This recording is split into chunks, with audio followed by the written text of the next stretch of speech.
साहजिक तुम्ही उत्तर बाजू जर बंद केली तर तुमच्याकडे कुबेर येणार नाही, असं तुम्ही शास्त्रज्ञ लोक सांगता.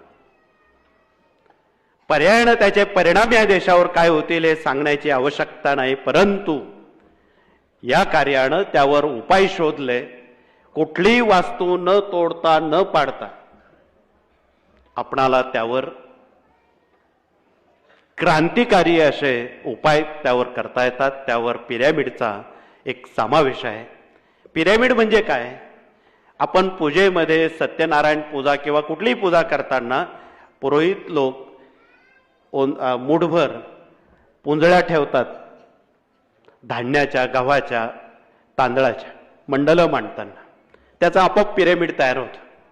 पुंजळी ठेवली की पिरॅमिड तयार होतं.